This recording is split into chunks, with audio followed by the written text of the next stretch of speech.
Okay, ఇంకా ఉన్నాయి, గొప్ప గొప్ప శ్లోకాలు ఉన్నాయి. 7వ అధ్యాయంలో 14వ శ్లోకం ఉంటుంది.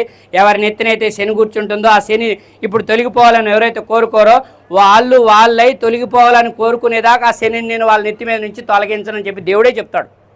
7వ అధ్యాయం 14వ శ్లోకం జ్ఞాన విజ్ఞాన యోగంలో.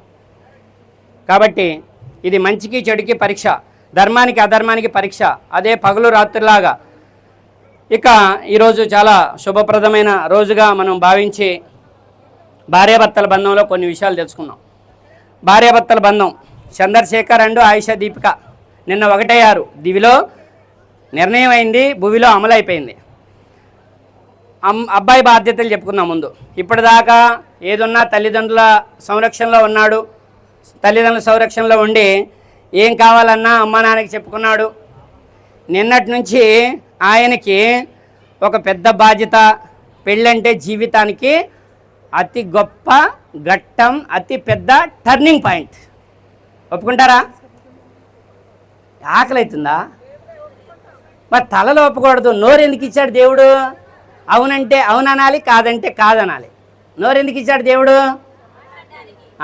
మాట్లాడడానికి. అయితే ఇప్పటిదాకా ఈయన తల్లిదండ్రుల సంరక్షణలో ఉన్నాడు. రేపు ఒక 6 నెలలు సంవత్సరం దాకా మంచిగా మా కోడలేగా మా కొడుకేగా ప్రేమలు ఎక్కువగా ఉంటాయి. ప్రేమ ఎక్కువ అంటే తర్వాత ప్రేమ తగ్గిద్దని కాదు. ఏం తెచ్చినా ఆయనకు ఒక సమస్య మొదలైద్ది.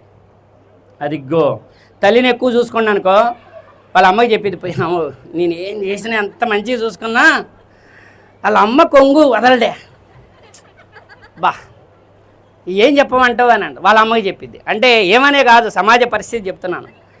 పోనీ భార్యని ఎక్కువ చూసుకున్నాడు అనుకో, భార్యని మంచిగా చూసుకున్నాడు అనుకో, నా కొడుకు వీడిని కని పెంచి పెద్ద చేసి పాలిచ్చి అప్పటి నుంచి పెంచి ఏది కావాలంటే అది నేను కష్టం చేసి వాని జాతే పెళ్ళాం కొంగు పట్టుకొని తిరుగుతుంది. ఇప్పుడు ఒక పెద్ద చిక్కు వచ్చింది మన చంద్రశేఖర్కి, అవునా కదా? మరి ఈ చిక్కు నుంచి బయటపడేది ఎట్లా చెప్పండి? ఎవరన్నా కొద్దిగా ఉపాయం చెప్తారా? మరి ఈ చిక్కులు ఆయన మేము కూడా అనుభవించి ఉన్నా, ఆయన కూడా అనుభవించాలి, ఇట్టిట్ అంటారా? చెప్పండి.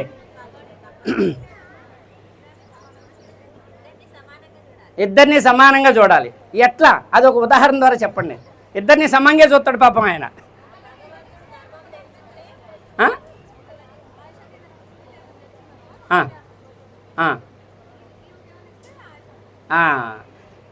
మీరు చెప్పేది ఏంటంటే వారి వదిన గారు స్వీట్ చేసుకొచ్చి భార్య చేతులు పెట్టినా తల్లి అర్థం చేసుకోవాలి, లేదా తల్లి చేతులు పెట్టినా భార్య అర్థం చేసుకోవాలని చెప్తున్నారు. అంతేనా? మీరు అలాగే ఆన్సర్ ఇచ్చింది. Right, very good. ఇప్పుడు భార్యకి ముందు ఇచ్చింది అనుకో, తల్లి అంటది అదిగో నాకు తెలుసు పోయి భార్య చేతులు పెడతారని, నేను పోయినా అయిపోయింది, నేను పెంచి పెద్ద చేసి నా బాధ్యత అయిపోయింది. ఎంత స్వీట్ మొక్క నాకు ముందిస్తే, నేను తల్లిని కదా నాకు ముందిస్తే అంటదామా.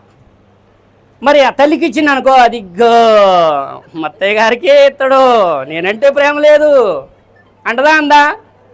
మరి ఏం చేయాలి పరిష్కారం? ఆయన మల్లెపూలు తీసుకున్నా 20 రూపాయలే తీసుకుండో, 2 10 రూపాయలు కట్టించి ఎవరి పొట్లం వాళ్ళకి ఇచ్చిందనుకో ఏ చికాకు లేదు. స్వీట్ కట్టించిననుకో 40 రూపాయలే తీసుకుంటుండో, 20 రూపాయలు 2 పొట్లాలు కట్టించి తల్లి కోటి భార్య కోటి ఇచ్చిందనుకో ఏ చికాకు లేదు. ఇద్దరిని సమంగా చూసుకోవటం అంటే, బ్యాలెన్స్ చేయటం అంటే అది. అంతేనా? అలా ఎవరికి వాళ్ళకే ఇద్దరిని ప్రేమగా చూసుకోవాలి, ఇది ఒక బాధ్యత. ఇంకా అలా చూసుకుంటే భార్యాభర్తల బంధం అయిపోయింది. వాళ్ళని ఏర్పాటు చేసుకోమన్నాను. భార్యాభర్తల బంధంలో 2-3 మాటలు చెప్పి నేను ముగిస్తాను. ఇప్పుడు ఎలాంటి ఇది అందరికీ తెలియదండి. ఇలాంటి కొన్ని చిన్న చిన్న ఉపాయాలు తెలియక సంసారాలు చికాకులు గొడవలు చేసుకుంటూ ఉంటారు. ఇక రెండో విషయం భర్త స్థానం. ఒకసారి ఏనండి, భార్య భర్త కోసం తను పుట్టి పెరిగిన తల్లిదండ్రులని త్యాగం చేసింది, తను పెరిగిన ఇంటిని త్యాగం చేసింది, తను పుట్టిన ఊరిని త్యాగం చేసింది. అర్థమవుతుందా? ఈ 2 మాటలు ముగిస్తున్నాను. అలాంటి భార్య అన్నీ త్యాగం చేసి ఒక్క భర్త బంధం కోసం పెళ్ళైన రోజు ఇంక నిన్న కారెక్కింది, అవునా కదా? బండెక్కినా కారెక్కినా అలా భుజమే చేసుకుని నీతో పాటే ఏట్లోకైనా అడవిలోకైనా ఎడారిలోకైనా జీవితకాలం నీతోనే అని బయలుదేరింది. అలాంటి త్యాగం ఎవరైనా చేయలేస్తారా? తల్లిదండ్రులని త్యాగం చేసింది, పుట్టిన ఊరిని, పుట్టిన ఇంటిని, పుట్టిన పేరుని అన్నింటినీ త్యాగం చేసి బయలుదేరింది. ఇలాంటి త్యాగం ఎవరైనా చేస్తారా? స్త్రీమూర్తులు తప్ప ఇలాంటి త్యాగం ఏ పురుషుడు చేయలేడు. కాబట్టి అలాంటి త్యాగం చేసింది కాబట్టి ఆమెను ఎలా చూసుకోమని భగవంతుడు చెప్తున్నాడంటే, భర్తకి భార్య భగవంతుడు ఇవ్వబడినటువంటి అపురూపమైన బహుమానం అన్నాడు. ఏంటండి? అపురూపంగా చూసుకోవాలంట భార్యని. ఎవరు చెప్తున్నారు ఈ మాట? దైవం చెప్తున్నాడు. అర్థమవుతుందా? అలా చూసుకున్నప్పుడు ఆ భర్తని మనస్ఫూర్తిగా మనస కర్మన ప్రతి కష్ట సుఖాలు ఆయనతో పంచుకున్నప్పుడు ఆ సంసారం అనే బంధంలో శుభం ఉంటుంది. ఆ సంసార బంధంలో కష్టాలు, శనిగాడు, శైతాన్ అందరూ తొలగిపోతారు. అర్థమవుతుందా? గుండెల నిండా ఆ భర్తకి మాత్రమే చోటు ఉండాలి. అర్థమవుతుందా? అలాంటి త్యాగం ఆమె చేసింది కాబట్టి ఆ భార్యని గుండెల నిండా ఆయన ప్రేమించాలి, అపురూపమైన బహుమానం అని.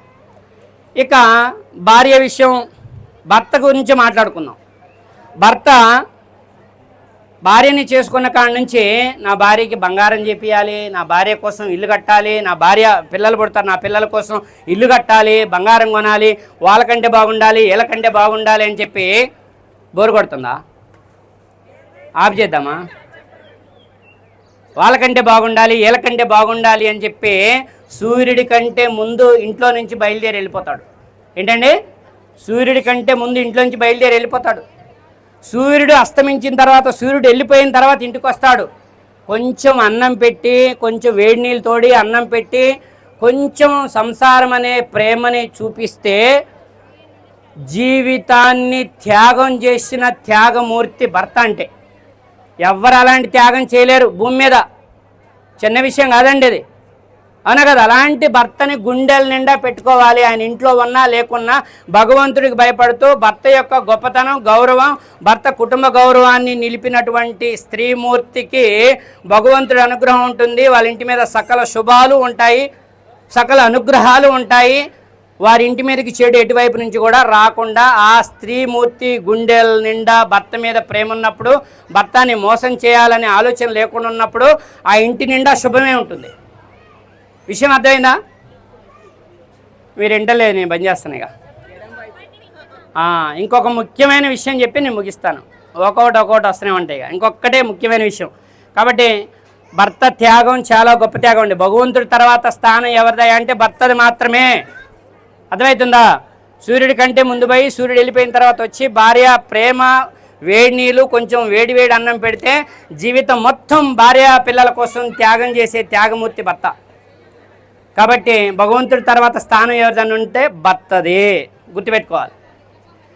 పురుషుడికైతే భగవంతుడి తర్వాత స్థానం తల్లిది. నీ తల్లి కాళ్ళ కింద ఉంది స్వర్గం. ఫస్ట్ తల్లి, తర్వాత తండ్రి, తర్వాత భార్య. ఈ అన్ని విషయాలు ఉన్నాయి, తర్వాత చెప్తాను నేను మీకు. ఇంకొక విషయం ఉంది. భార్యకి భర్తనిచ్చినా, భర్తకి భార్యనిచ్చినా ఈ బహుమానం, ఇందాక అపురూపమైన బహుమానం అని చెప్పానే, ఎవరిచ్చేది? భగవంతుడే కదా. భార్యకి భర్తని బహుమానంగా ఇచ్చినా, భర్తని భార్యకి బహుమానంగా ఇచ్చినా భగవంతుడే ఇచ్చేది, అవునా కదా? భగవంతుడు ఇచ్చిన బహుమానం అంటే బాగుంటుందా బాగోదా? బాగుంటుందా బాగోదా? ఓం అక్కడ ఎవరు అడ్డంగా తలూపుతున్నారు. బాగుంటుంది కదా? అయిపోయింది. అయితే సంసార బంధంలో ఒక 6 నెలలు అయింది, సంవత్సరం అయింది, ఒక పిల్లగాడయ్యాడు, 2 పిల్లగాళ్ళు అయ్యారు. ఆమె అనుకుంటుంది, నేను అనుకున్న భర్త వేరు, నాకు దొరికిన భర్త వేరు, అన్నీ నాకు ఆపోజిట్లో ఉన్నాడు, అన్నీ నాకు ఆపోజిట్లో ఉన్నాడు. నేను ఒకటంటే ఆయన ఇంకోటి అంటాడు, నేను ఎడ్డమంటే ఆయన తెడ్డమంటాడు. ఈ వ్యవహారం అంతా చాలా సమస్యాత్మకంగా మారిద్ది సంవత్సరంన్నర తర్వాత, అవునా కదా? ఆయన ఏమనుకుంటాడు, నేను కోరుకున్న భార్య వేరు, నాకు వచ్చిన భార్య వేరు, నేను కోరుకున్న ఆమె నాకు రాలే, నా జీవితం సంకన అయిపోయింది అనుకుంటాడు, అవునా కదా? అయితే చూడండి, నవ్వుతున్నారంటే అందులో పెద్ద అర్థం ఉందని అర్థం. అయితే ఇక్కడ గమనించాల్సిన విషయం ఏంటంటే, ఇందాక ఏదైతే చిట్కా చెప్పానో ఉపాయం, ఇందులో కూడా పెద్ద ఇది ఉంది, శుభం ఉంది. అన్నీ జంటలు చేసిన వాడు భగవంతుడు, భార్యాభర్తలు జంటను చేసిన వాడు భగవంతుడే. జంటల్లో ఆయన ఏం చెప్తున్నాడంటే, ఒకటి బలహీనం, రెండోది ఒకటి బలం, ఒకటి బలహీనం. మీరు ఏదైనా తీసుకోండి, పగలు రాత్రులు ఎలాగున్నాయో, పగలు బలం, రాత్రి బలహీనం. అలాగా చెట్లలో చూసుకున్నా, మనుషుల్లో చూసుకున్నా, భార్యాభర్తల బంధంలో చూసుకున్నా ఒకళ్ళు బలం ఒకళ్ళు బలహీనం, ఇలా రెండు జంటలను కలుపుతాడు. అర్థమవుతుంది? ఇప్పుడు చెప్పండి, ఒకళ్ళు ఖర్చు పెట్టేవాళ్ళు ఉన్నారనుకో, భర్త ఖర్చు పెట్టాడు అనుకో, భార్య పిసినారి దొరికింది. భార్య ఖర్చు పెట్టేదనుకో, భర్త పిసినారి దొరుకుతాడు. భార్య కోపిస్తుంది అనుకో, భర్త మెత్తడోడు దొరుకుతాడు. భర్త కోపిస్తనుకో, భార్య మెత్తడు దొరికిద్ది. ఒప్పుకుంటారా ఈ విషయాన్ని? ఒప్పుకుంటారా? 100 జంటలు ఎతికినా ఇలానే ఉంటాయి. మరి కలిపిందెవరు? ఆయన. ఎందుకు? 2 ఎడ్లు సమయితే బండి బతకదు. ఇద్దరు ఖర్చు పెట్టేవాళ్ళు అనుకో, ఇక వాళ్ళ ఇంట్లో ఏమన్నా ఉంటుందా? మిగిలితే ఏమన్నా మిగలవు. ఇద్దరు పిసినారోళ్ళు అనుకో, వాళ్ళ ఇంటికి చుట్టాలు వస్తారా? రారు. ఇలా ఏది చూసుకున్నా వాళ్ళ మేలికే. కాబట్టి అన్ని గుణాలు భార్యలో నచ్చవు.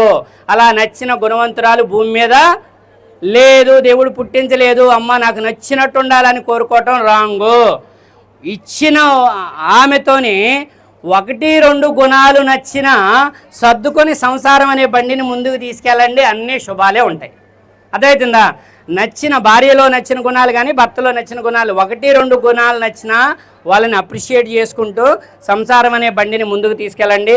అతి త్వరలో మీకు ఆధ్యాత్మికంగా మంచిగా దైవదాసులైనటువంటి సంతానాన్ని అనుగ్రహించమని, ఆ సంతానం ద్వారా నాయనమ్మ మరి రాజేశ్వరి గారు, మరి తాతయ్య వీరయ్య గారు, అలాగే అటు అమ్మాయి తల్లిదండ్రులు కానీ ఇరు కుటుంబాల గౌరవోన్నతులు పెంచే సంతానాన్ని త్వరలో అనుగ్రహించమని, వారి సంతానంలో వారి సంసారంలో వారి కుటుంబంలో అన్ని రకాల శుభాలని అనుగ్రహించమని భగవంతుణ్ణి విధాత అయినటువంటి ఆ దైవాన్ని మనస్ఫూర్తిగా వేడుకుంటూ దువా చేస్తూ ఈ యొక్క ప్రసంగాన్ని ముగిస్తున్నాను. ఓకే అండి. ఇప్పుడు అందరూ ఒక్క 5 నిమిషాలు ఉండండి. ఇద్దరు కూడా వధూవరులు దండలు మార్చుకునే కార్యక్రమం ఒకటి ఉంది. ఇది ముగించిన తర్వాత అందరూ హ్యాపీగా వెళ్ళి భోజనం చేద్దరు కానీ.